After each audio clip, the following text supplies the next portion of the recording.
see you guys. I actually never mispronounced his name. Do you mind to take a quick picture with you, brother? Absolutely. Thank you for remembering. That's man. right. It's just been Thank you, guys. Hey, guys. It's good to see you guys. Good to see you guys. Awesome. Thanks. Welcome back. Good to see you, Kelly. How are you Hey, doing? welcome back. Thank you. Love you guys. Darling. Good to see you. Good to see you. Good to see you. How are you? Thank you.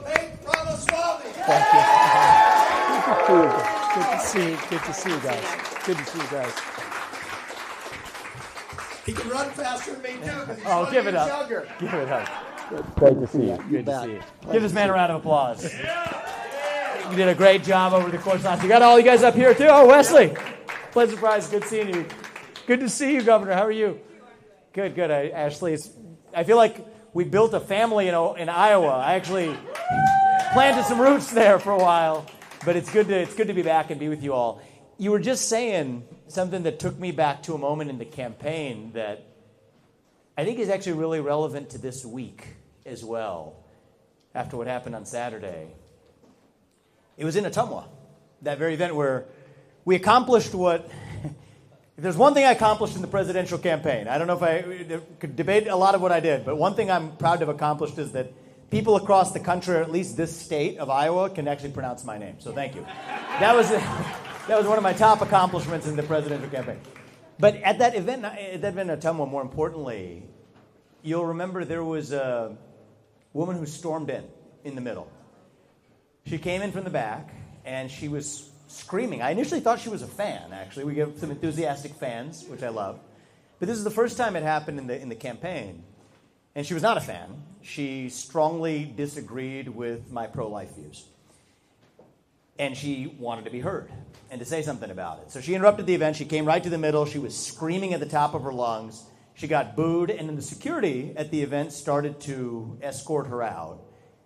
And to me, there was something that felt a little bit wrong about that. There was a woman, I couldn't quite understand what she had to say, but she was passionate about what she had to say. She was angry about it. And so you were fine with it. We were both on stage together. I looked at you. You said you were okay. We asked her to come back. We asked the security to bring her back to the center of the room and said, we're going to give you the floor. We're going to let you be heard. And it turns out she actually was, though she was arguing against a pro-life view, was a mother who actually had opted for life. She had brought a daughter into this world. She was a single mother. And she was frustrated. And she was struggling. We let her speak for about 2 minutes. And by the end of it, we had an exchange. And I asked her, well, look, thank you regardless of what your disagreements are. I told her I thanked her for being a mother, and we needed more mothers bringing children into the world and into this country. She cried on the spot, and the entire audience applauded for a woman who we otherwise would have never imagined would have shown up at a Republican event. And after what happened on Saturday night, again, a nation that came within a hair's breadth of a national tragedy, and it was a tragedy. There was a life of a good American who was lost that night, and we have to remember that. But if that bullet had been 1 centimeter on a path different than the one it was, I worry we wouldn't have a country, and certainly not the same country left right now. Just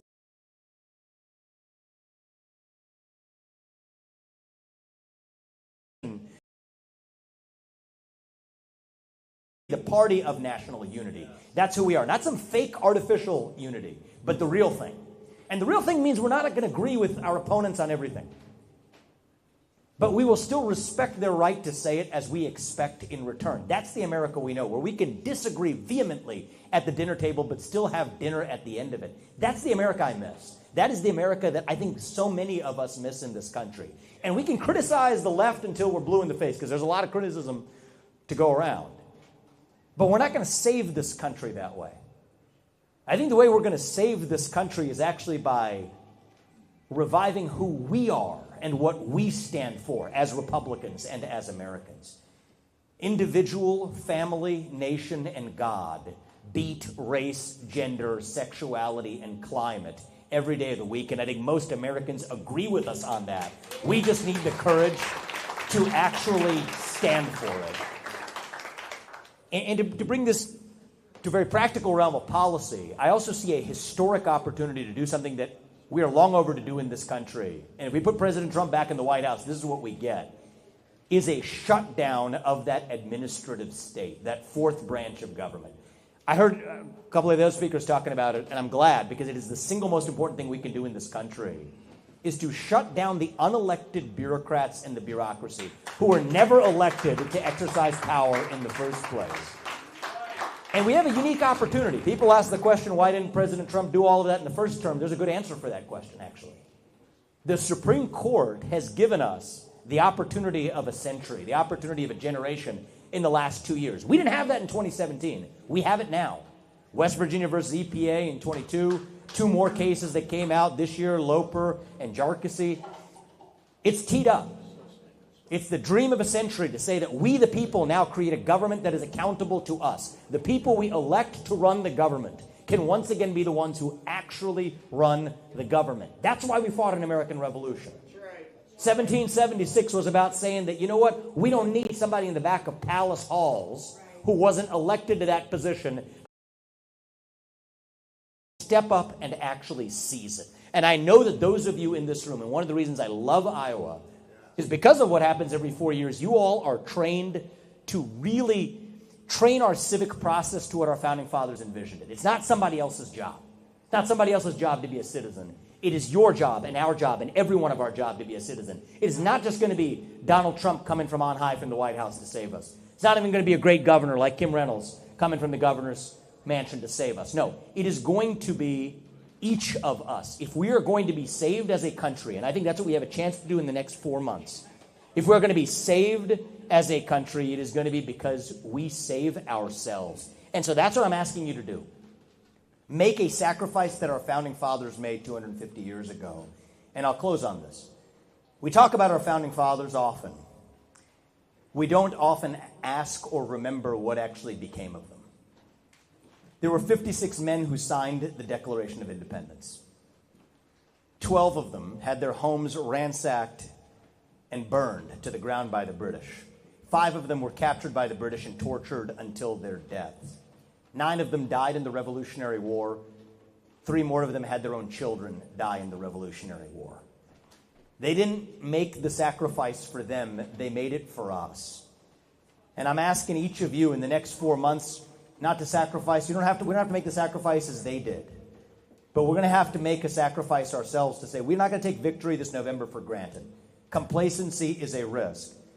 We're going to defeat the enemy, but the enemy is an ideology. Democrats aren't the enemy. It is the ideology that's their enemy. And we will be the ones to emancipate them and the rest of the country from it. And if we view it that way and we each step up and do our part, then we're not going to be this nation in decline anymore. We're not going to be at the end of ancient Rome. I truly believe it. We're within striking distance of a nation that is back to being in its ascent. A nation whose best days are actually, like in a true way, actually ahead of us. So I'm asking you for your help. You guys do your part. Donald Trump's going to do his. I'm going to do mine. And if you do yours, I'm confident that we will look our kids in the eye and tell them the American dream actually, in a real way, is alive and well, and our best days are yet ahead. Thank you, guys. God bless you. God bless Iowa. And God bless our United States. Good seeing you guys. Great to be back. Thank you for having me. I appreciate it. Thank you, Jeff. That was terrific. Good to see you. Good to see And you. this is our pin we're giving to all of our delegates. Love it. That's for you. Thank you. Thank you. Thank you. I appreciate Well, it. another round of applause for you. Good to see you. Thank you. Good to see you. I'll see you tonight. Thank you. Yeah. Looking forward to it. Yeah. You out there? Our last guest Good to see you. Congratulations on everything you did. Oh my gosh. You're so right. You're spot on the bureaucracy. Oh my God. That's been It's got to end. It's got to end. not even partisan.